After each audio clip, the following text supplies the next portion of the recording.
ल तपाईहरु स्क्रिनमा हेर्नुस् त तपाईहरुको अगाडि स्क्रिन आइसक्यो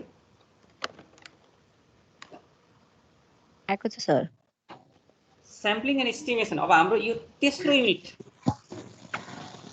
सुरुको प्रोबेबिलिटी डिस्ट्रिब्युसन भन्ने थियो हैन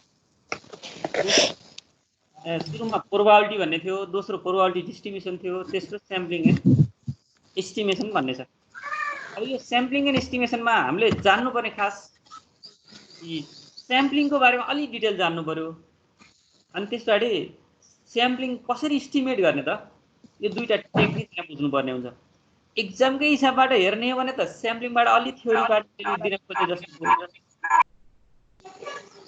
मैले आवाज बुझिन फेरि बोल्नुस् कोही बोल्दै हुनुहुन्थ्यो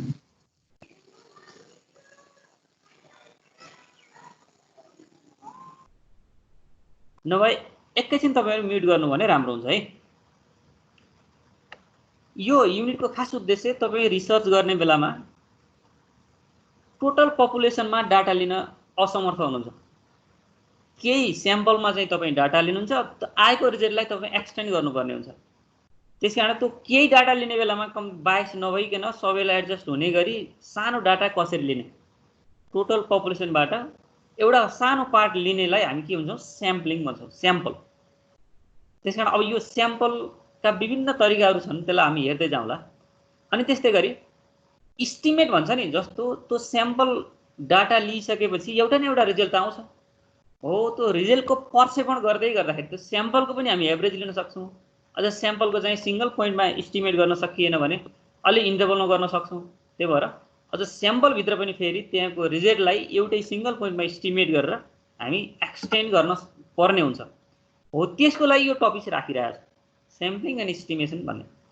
अब हामी पहिलो पार्ट स्याम्पलिङ एक्सप्लेन गर्छौं त्यसपछि दोस्रो पार्ट एस्टिमेसन भनेपछि दुईटा क्लास हामी एउटा स्याम्पलिङको अर्को एस्टिमेसनको हुन्छ स्याम्पलिङमा चाहिँ धेरै प्रब्लमहरु गर्न क्याल्कुलेसन गर्न दिएको छैन अब यहाँ स्याम्पलिङ विथआउट रिप्लेसमेन्टको मात्र बढाएको छ यो कोर्स अनुसार हेर्दाखेरि हुन स्याम्पलिङ दुईटा टाइपको हुन्छ विथ रिप्लेसमेन्ट र विथआउट रिप्लेसमेन्ट अब हामी अहिले अब यो करिकुलम भित्रबाटै जाउँ विथआउट रिप्लेसमेन्ट भित्र जान्छौं त्यो भनेको के हो हामी एक्सप्लेन गर्दै गर्दै जान्छौं अब यो भित्रको अब्जेक्टिभ हेरौं यो युनिट भित्रको अब्जेक्टिभ हामीले के जान्नु पर्ने त concept about population and sample भनेपछि सुरुमा पपुलेसन भनेको के हो स्याम्पल भनेको के हो दुईटा वर्ड बुझ्नु पर्यो टोटललाई पपुलेसन भन्छ हामीले जानेर स्टडी गर्दै छौं नि जस्तो हामी धौलागिरी बहुमुखी क्याम्पस भन्यौ भने त्यसको सम्पूर्ण स्टुडेन्टहरुको संख्या जसलाई पपुलेसन मानौं त्यो मध्ये कुनै एउटा स्याम्पल लियौं जस्तो एमबीएस फर्स्ट सेमेस्टर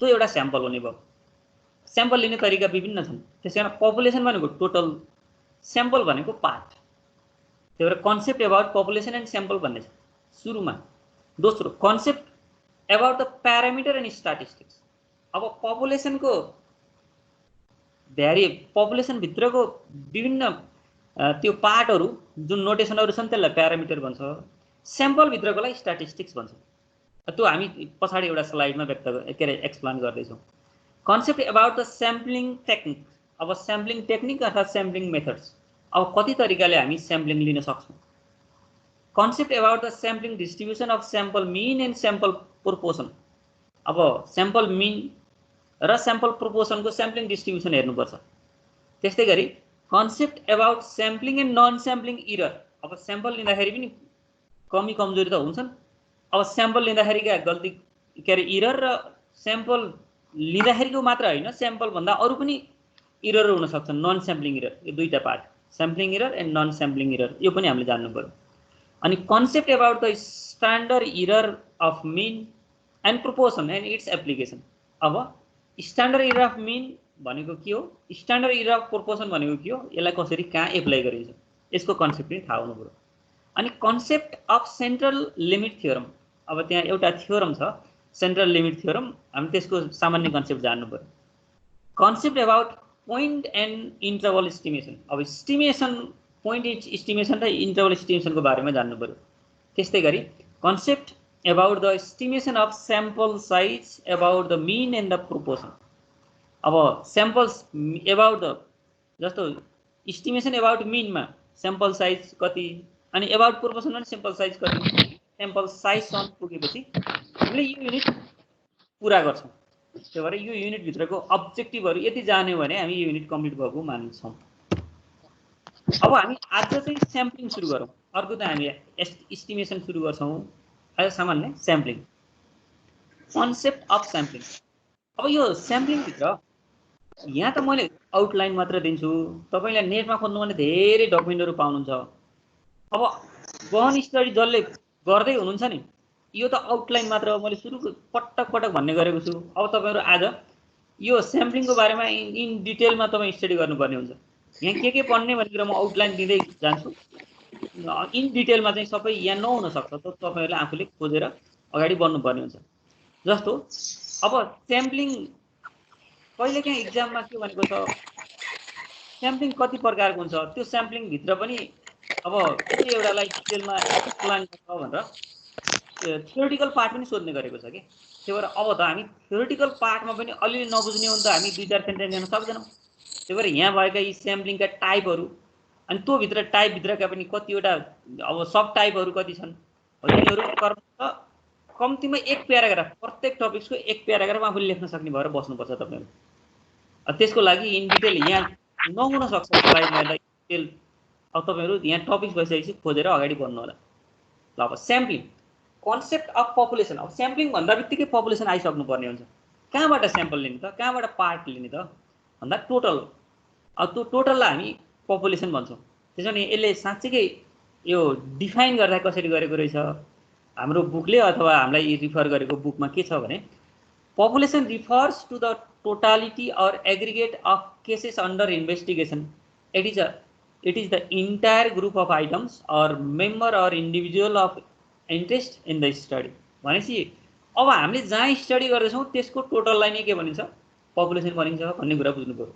टोटालिटी और aggregate of cases under the investigation, हाम्रो अनुसन्धानको पुरै टोटालिटी नै के रहेछ, पपुलेसन रहेछ। Concept of sampling, the process of selecting some units from the population in order to draw a conclusion about the population is known as sampling. समग्र population भनेपछि समग्र टोटल डाटाको लागि कुनै रिजल्टलाई एक्सटेन्ड गर्नको लागि लिए सानो पार्ट लिने प्रोसेसलाई के भनेको रहेछ, स्याम्पलिङ भनेको रहेछ। कुनै रिजल्ट जस्तो यही अनलाइन क्लासको तपाईँले सर्वे गर्नुभयो। अब अनलाइन क्लास कति प्रभावकारी होला भन्दै गर्दाखेरि अब तपाईँले स्याम्पल लिनु पर्यो।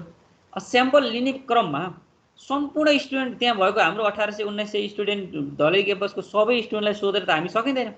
त्यो मध्येको सानो 100 जनाको एउटा स्याम्पलिङ लिने हो भने अब त्यसपछि 100 जनामा आएको रिजल्ट अरूमा पनि ठिक होला भनेर रिजल्ट एक्सटेन्ड गर्नु हो। यो 100 जना लिने प्रोसेसलाई के भनेको रहेछ, स्याम्पलिङ प्रोसेस भनेको रहेछ। जस्तो 1800 जना मध्ये 100 जना कसरी लिने त, त्यसका प्रोसेसहरू छन् तल। त्यो र त्यो सानो पार्ट लिने प्रोसेसलाई के भनेको रहेछ, स्याम्पलिङ भनेको रहेछ। The process of selecting some unit from the population in order to draw a conclusion about the population is known as sampling. सानो पार्टलाई स्याम्पल भनिँदो रहेछ, त्यो सानो पार्ट लिने प्रोसेसलाई स्याम्पलिङ प्रोसेस भन्दो रहेछ। त्यस कारण अब इन टोटालिटी पपुलेसन, अनि त्यो भित्रको सानो पार्टलाई स्याम्पल, अनि त्यो सानो पार्ट लिने प्रोसेसलाई स्याम्पलिङ भनिन्छ भन्ने कुरा यहाँबाट बुझ्नु पर्यो। अब तपाईँ सामान्य अब यो यी त सबै तपाईँ नेटमा हेर्नुभयो भने कति राम्रो राम्रो स्लाइडहरू छन्, हेर्न सक्नुहुन्छ। जस्तो यहाँ पपुलेसन टोटल भयो, अनि त्यो मध्येको सामान्य जस्तो मैले माथि टोटल पपुलेसन मध्येको एउटा सानो स्याम्पल 5 जनाको स्याम्पल लिनु पर्यो भने यसलाई स्याम्पल बन्यो। जस्तै यतापट्टि पनि टोटल पपुलेसन मध्ये अर्को 5-7 जना जति सानो एउटा स्याम्पल लिने, यसलाई स्याम्पलिङ भन्यो भनेपछि यति बेर जे मैले एक्सप्लेन गरेँ त्यो फिगरमा मात्र देखाउन खोजेको यो टोटालिटीलाई पपुलेसन, त्यसको पार्टलाई स्याम्पल। अब फेरि अगाडि भनेको थियो नि प्यारामिटर र स्ट्याटिस्टिक्स भन्ने के हो, त्यसको लागि त्यो प्यारामिटर भन्ने पपुलेसनसँग रिलेटेड नोटेसनहरू, स्ट्याटिस्टिक्स भनेको स्याम्पलसँग रिलेटेड नोटेसनहरू। आवाज आइरहेको थियो, तपाईँ मैले बोलेको सुन्नु भएको छ?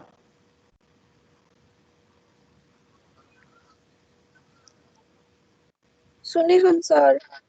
ल त्यसो भने अगाडि बढौँ है। अब मैले अगाडि त्यो सुरुमा अब्जेक्टिभ भन्दै गर्दा प्यारामिटर एन्ड स्ट्याटिस्टिक्स भन्ने एउटा पोइन्ट राखेको थिएँ कि त्यो प्यारामिटर भनेको के, स्ट्याटिस्टिक्स भनेको के। अब हामी त म्याथमा फेरि फ्याक्ट यो भन्ने थाहा नभएपछि अगाडि जानै सकिँदैन कि, अरू गफ गर्ने कुरा एक ठाउँमा छ, यथार्थ के हो भन्ने कुरा। अब यहाँ यथार्थ नोटेसनहरू के हुन्, प्यारामिटर भन्नाले पपुलेसन भित्रका नोटेसनहरु रहेछन् हैन है।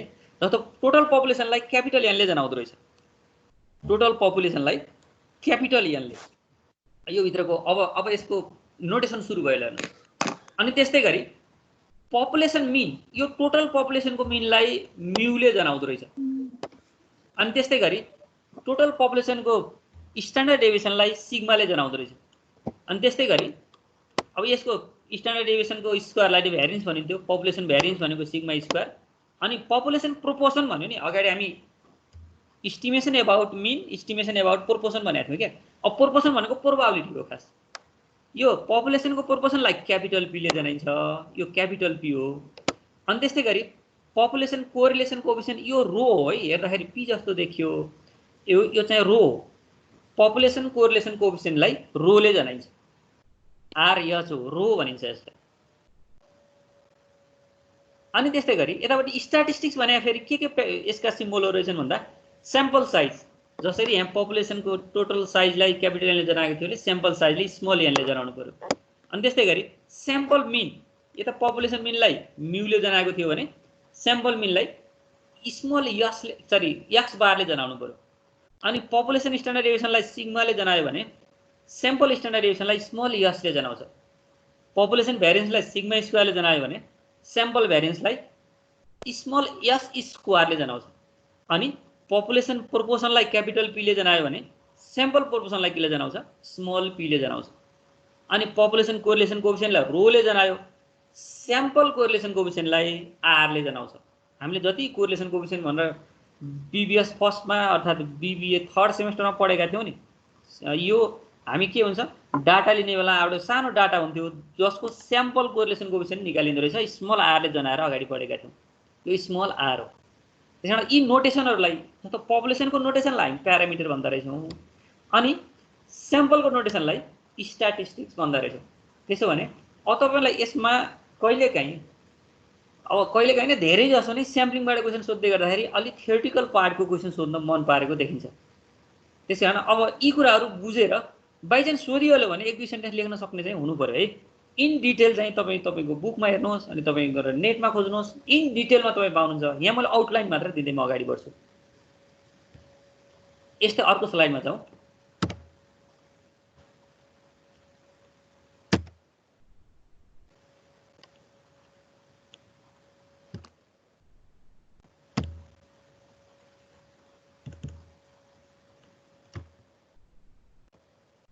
स्याम्पलिङ डिजाइन प्रोसेस भन्यो।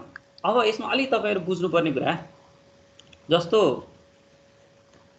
सुरुमा पपुलेसन कहाँ हो त, हामी रिसर्च गर्न गएका छौं भने कुन चाहिँ पपुलेसन भित्र रिसर्च गर्ने हो त, पहिला आफ्नो क्राइटेरिया पत्ता लगाउनु पर्यो। अब एजुकेसनल क्राइटेरिया हो भने स्कुल कलेजहरु होला, त्यो भित्र टोटालिटीलाई हामी पपुलेसन भन्छौं। अथवा बिजनेस सेक्टर हो भने कुनै एउटा शहरको अर्थात् एउटा शहरको टोटल पपुलेसन होला। अब तपाईको आफ्नो इन्ट्रेस्ट अनुसारको टोटालिटी कहाँ हो, पहिला त्यो टोटल पपुलेसन डिफाइन गर्नुपर्छ। अनि त्यस्तै गरी डिटरमाइन द स्याम्पल फ्रेम, अब त्यो भित्रको स्याम्पल कति लिएर तपाईँ स्टडी गर्ने हो त, आफू प्री त्यसलाई डिफाइन गर्न सक्नु पर्यो। त्यो भित्रको पार्ट मैले यसरी लिन्छु भनेर अगाडि जानु पर्यो। अब त्यो लिन्छु भन्दै गर्दाखेरि त केही न केही आधार चाहिन्छ। तपाईँ यो फोर्थ सेमेस्टरमा पुग्दै गर्दा थाहा पाउनुहुन्छ, तपाईँ डाटा लिएर तपाईँ एक्चुअल फिल्ड चुज गर्नुहुन्छ, त्यसपछि त्यसको स्याम्पल लिएर म यसरी अगाडि जान्छु भनेर तपाईँ प्रष्ट रिसर्च पेपरमा लेख्नै पर्ने छ। डिसर्टेसनमा त सबै खुलाएर नलेखेछ भने त एक्सेप्टै हुँदैन। त्यसको लागि सही टुल्स अहिले फर्स्ट सेमेस्टरमा स्ट्याटिस्टिक्स राखेको हो। यस्तै गरी जस्तो डिटरमाइन द स्याम्पलिङ प्रोसेस, तपाईँ स्याम्पल लिन्छु त भन्नुभयो, मैले यो पपुलेसन भित्रको यो स्याम्पल लिन्छु, कसरी लिन्छु त भन्दा अब प्रोसेसहरु तपाईँ प्रोबाबिलिटी स्याम्पलिङ भन्ने प्रोबाबिलिटी प्रयोग गरेर हुने स्याम्पलिङ 4-5 तरिकाको छ। नन प्रोबाबिलिटी स्याम्पलिङ पनि 4-5 तरिकाको छ। जस्तो प्रोबाबिलिटी स्याम्पलिङ भित्र त्यो कतिवटा भन्दाखेरि सिम्पल र्यान्डम स्याम्पलिङ भन्ने एउटा, स्ट्राटिफाइड स्याम्पलिङ भन्ने अर्को, क्लस्टर स्याम्पलिङ भन्ने अर्को, सिस्टमेटिक स्याम्पलिङ भन्ने अर्को, मल्टिस्टेज स्याम्पलिङ भन्ने अर्को। यी 5वटा मेथडहरु रहेछ कहाँ भन्दा प्रोबाबिलिटी स्याम्पलिङ भित्र। अब what are the types of sampling भन्यो भने एउटा प्रोबाबिलिटी स्याम्पलिङ, अर्को नन प्रोबाबिलिटी स्याम्पलिङ रहेछ। अनि प्रोबाबिलिटी स्याम्पलिङ भित्र पनि सब टाइपहरु कति छन् त, प्रोबाबिलिटी स्याम्पलिङ भित्र 5वटा यसका मेथडहरु रहेछन्। त्यस्तै गरी नन प्रोबाबिलिटी भित्र पनि 4वटा मेथडहरु रहेछन् जस्तो नन प्रोबेबिलिटी र कन्भिनियन्स अनि जजमेन्टल कोटा स्नोबल स्याम्पलिङ। अब यिनीहरुको आफ्नो आफ्नो क्यारेक्टरिस्टिक्स छ, सामान्य एक्सप्लेन हामी तल गर्दै जान्छौँ। अनि त्यसपछि यिनीहरु मध्येको कुनै एउटा मेथडबाट म स्याम्पल लिन्छु भन्नु पर्यो, स्याम्पल लिँदै गर्दाखेरि।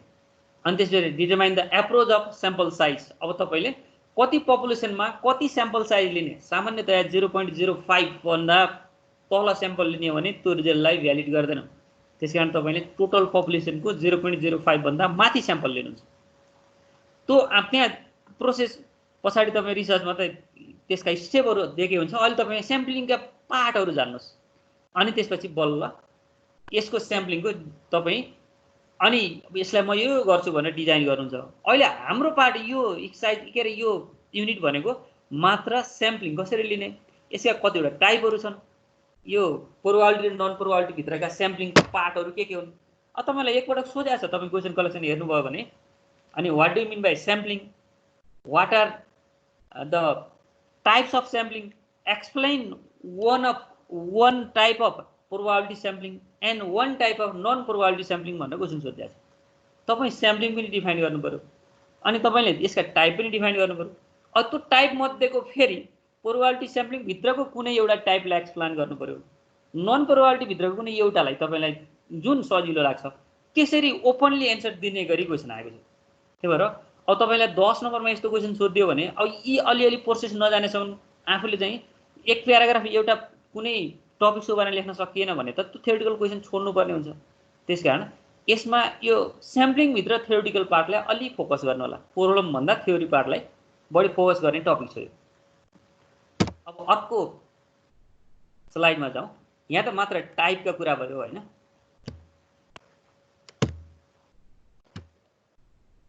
अब त्यसपछि यो भित्रका सब टपिक्सहरु probability sampling first.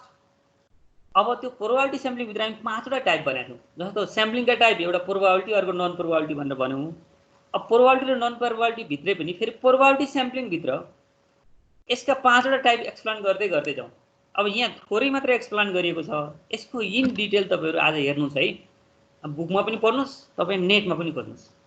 The sampling in which each and every unit of population has equal probability of selection is known as probability sampling or random sampling। है तपाई टोटल पपुलेसन मध्ये जुनसुकै युनिटलाई पनि म पर्ने चान्स उत्तिकै छ भनेर सेटिस्फाई बनाएर लिएको स्याम्पलिङ।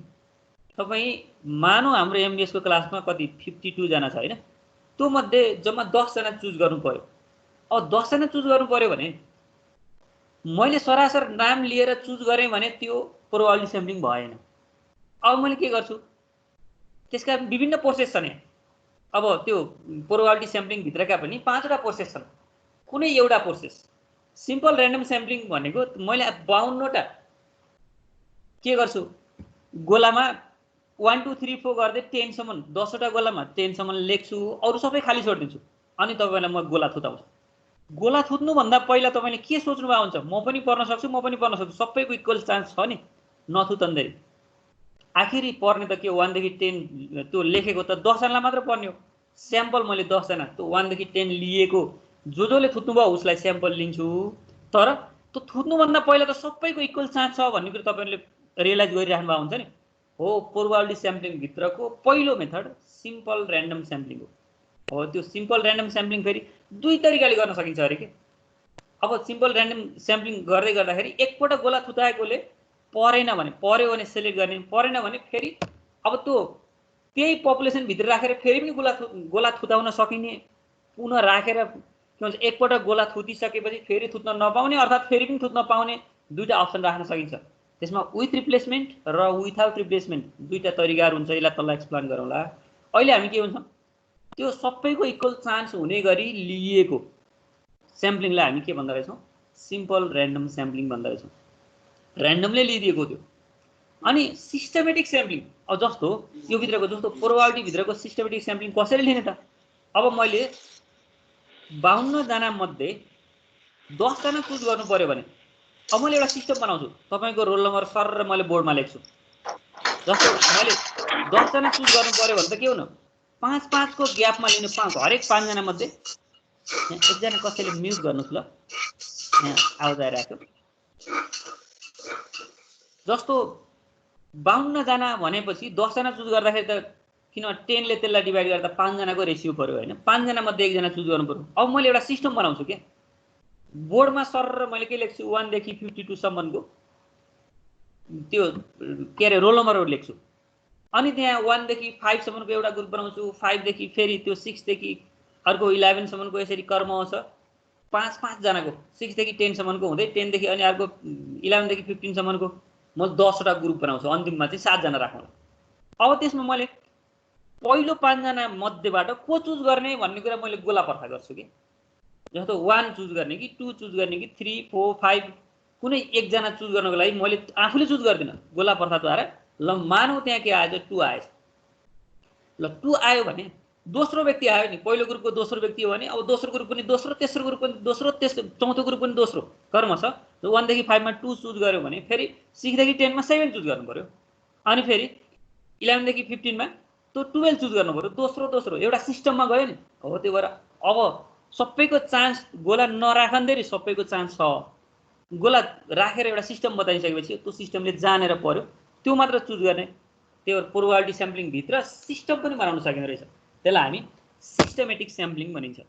पहिला लेख्दा यसरी लेखेको छ, the sampling where the first unit is selected randomly, किनकि मैले पहिलो ग्रुपको एकजना चुज गर्दा र्यान्डमली चुज गरेको।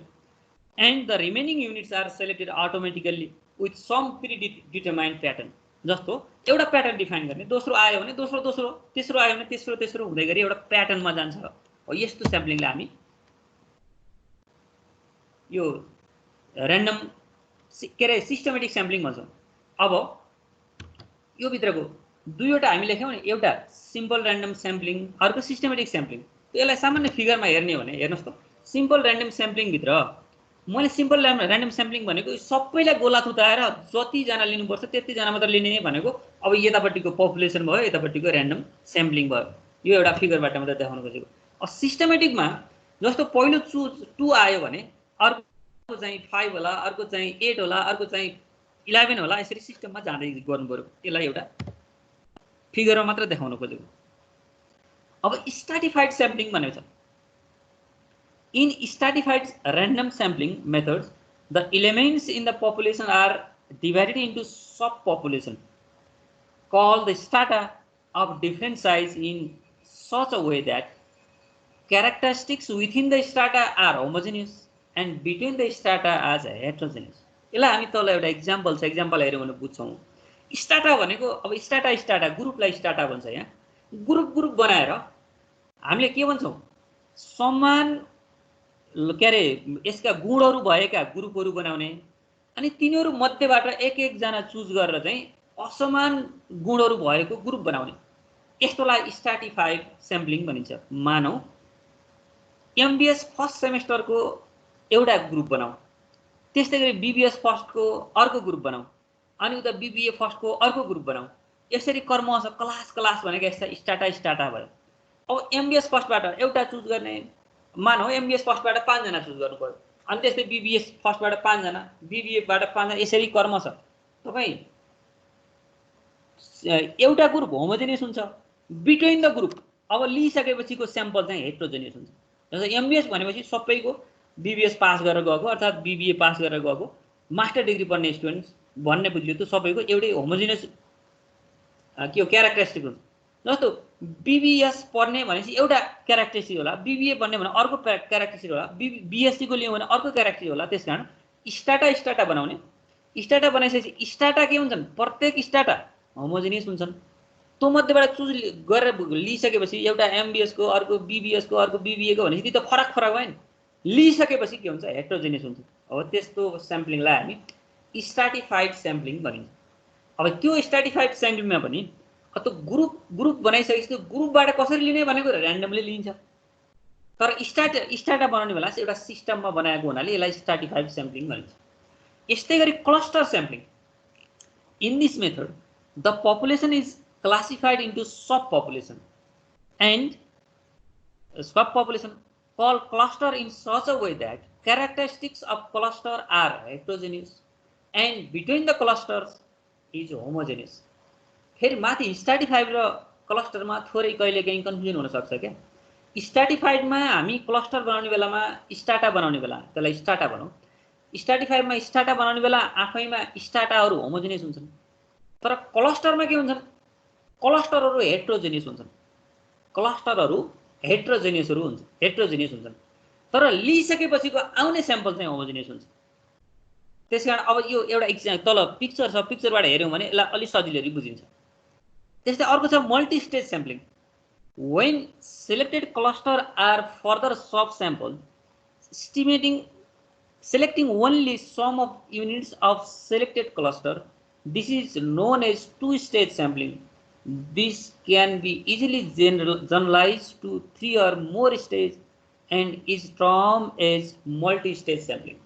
अब यस्तो छ, एउटा स्टेज भित्र अर्को स्टेज, अर्को स्टेज भित्र अर्को स्टेज बनाएर यो के स्याम्पलिङ लिने मेथडलाई हामी मल्टी स्टेज स्याम्पलिङ भनिन्छ।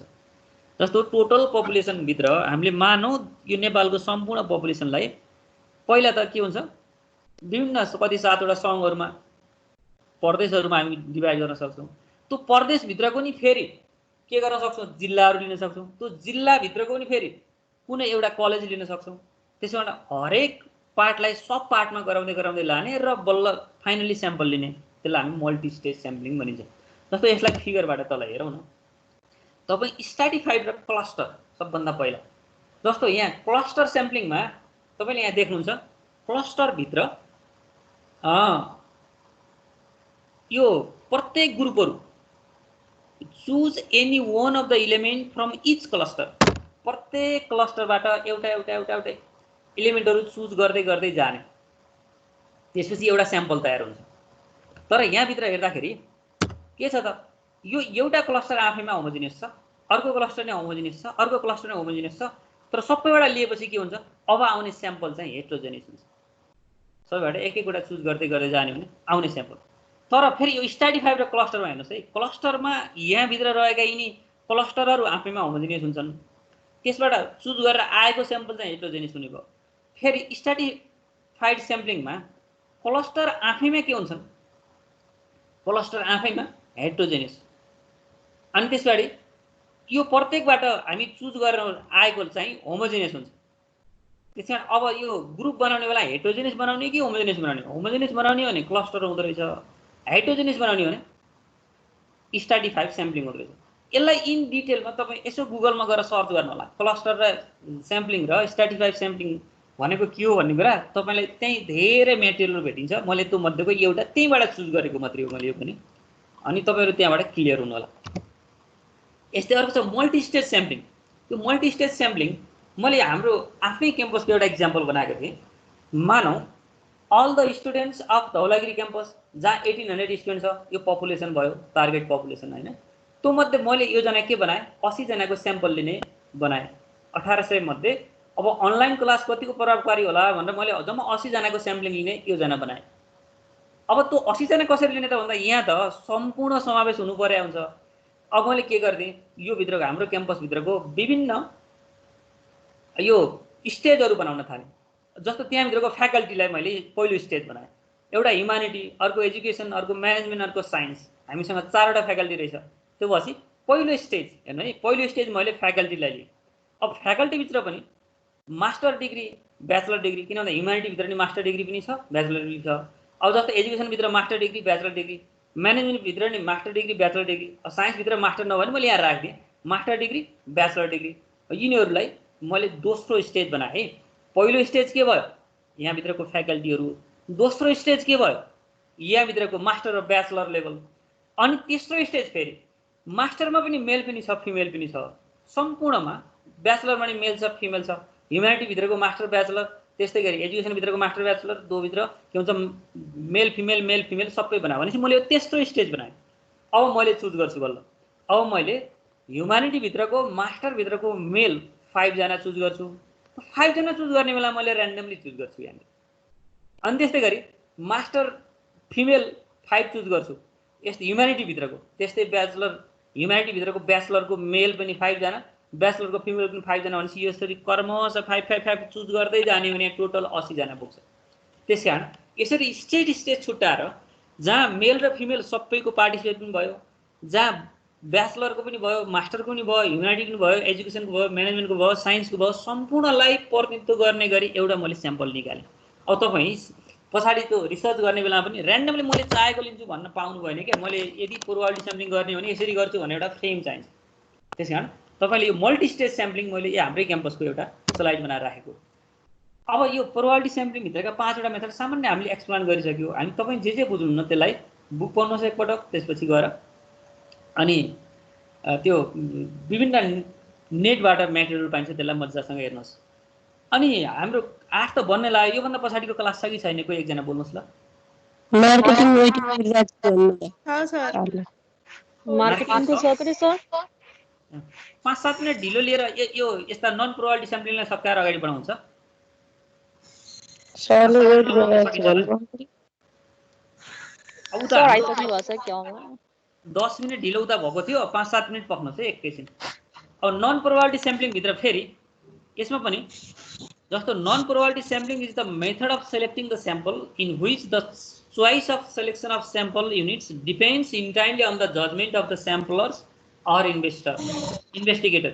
अब यसमा हेर्नुहोस् है, प्रोबेबिलिटी स्याम्पलिङमा हरेक व्यक्ति म चुज हुने सम्भावना उत्तिकै नै छ भनेर त्यो न्यायोचित हुन्छ। नन प्रोबेबिलिटी स्याम्पलिङ भनेको अब तपाईँ जसले रिसर्च गर्दै हुनुहुन्छ, जसले स्याम्पल लिँदै हुनुहुन्छ, इन्भेस्टिगेटर अथवा स्याम्पलर, उसले आफ्नो विवेकको आधारमा लिने स्याम्पलिङलाई हामी नन प्रोबेबिलिटी स्याम्पलिङ भनिन्छ।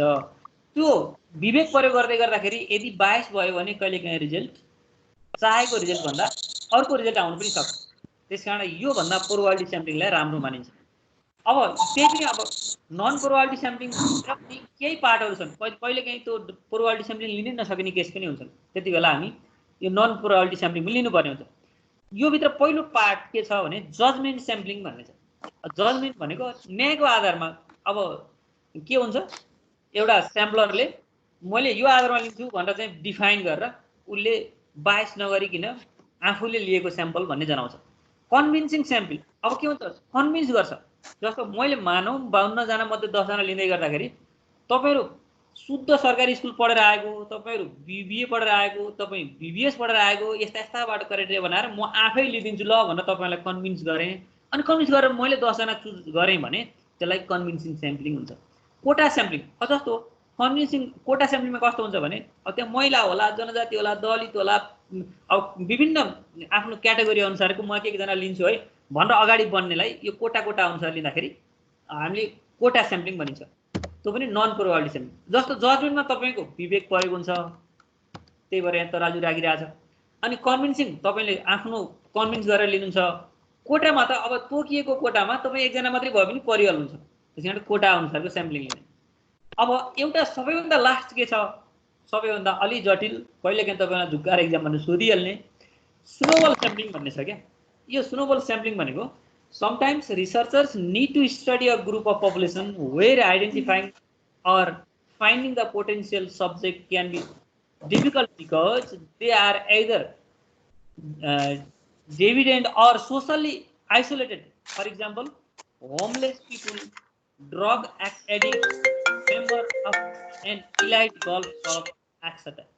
अब कहिलेकाहीँ तपाईँ स्याम्पल लिँदै गर्दा अति दुर्लभ मानिने वस्तुको तपाईँ रिसर्च गर्न मन लाग्यो भने कसरी स्याम्पलिङ लिँदा? जो एकछिनलाई मानौँ हाम्रो क्याम्पसको ड्रग एडिक्ट्स कतिजना छ भनेर लिनु पर्यो भने म ड्रग्स भने कसैले भनेर हिँड्दैन क्या। अब तपाईँ कुनै एकजनाको डिटेल स्टडी गरेर यो भन्ने थाहा पाइसकेपछि त्यो मार्फत इन्भेस्टिगेट गर्दै गर्दै गर्दै गएर म अगाडि बढ्छु भन्ने मेथडलाई स्नोबल हिउँमा चाहिँ त्यो बल अनुसार अगाडि एउटा बल ड्र गरिसकेपछि त्यसले अर्को बल टच गर्दै गर्दै अगाडि जाने एउटा स्नोबल प्लेइङ हुन्छ अरे कि हो। त्यो स्नोबल जस्तै तपाईँ एउटा ड्रग एडिक्टलाई भेट्नुहुन्छ, उसँग नजिक हुनुहुन्छ, अनि उसले बताए अनुसार बल्ल अर्कोको बारेमा पत्ता लाग्नुहुन्छ, अनि त्यस पछाडि फेरि त्यो उसँग नजिक भएर अर्कोको बारेमा पत्ता लगाउनुहुन्छ। यसै हुँदै हुँदै मैले यतिजनासम्मको स्टडी गर्छु भनेर भन्नुभयो भने त्यस्तो खाले स्याम्पलिङलाई हामी स्नोबल स्याम्पलिङ भन्छौँ। यो अति अप्ठ्यारो परेको बेलामा प्रयोग हुने स्याम्पलिङ हो। यो पनि नन प्रोबेबिलिटी स्याम्पलिङ भनिन्छ। अब यहाँसम्म पुग्दाखेरि तपाईँको यो टाइम त आजले सकियो। आज तपाईँले यो टाइप अफ स्याम्पलिङ प्रोबेबिलिटी र नन प्रोबेबिलिटी अनि methods under the probability sampling, methods under the probability sampling, कति 5-5वटा ती मेथडहरूको बारेमा कम्तीमा एक प्याराग्राफ लेख्न सक्ने गरी यो टाइप बुझ्ने नै आजको तपाईँहरूको होमवर्क हुन्छ। किनकि हामी अझ तल नपुगेछन्, अझ 1-2-3-4वटा स्लाइड एक्सप्लेन नगरेछन् तपाईँ एक्सर्साइजमा पुग्न सक्नु भएन। त्यही भएर आज कम्प्लिट नभएकाले कम्प्लिट गर्नु होला होमवर्क। अब कम्प्लिट भएकोले चाहिँ, अब भएकोले पनि नभएकोले यो आजको मध्येमा तपाईँ यो पढ्नै पर्ने हुन्छ। स्याम्पलिङको बारेमा थ्योरिटिकल क्वेसन आज छोड्न पाउनुहुन्न। त्यसैकारण मैले आजलाई क्लास यति नै गरौँ हुँदैन।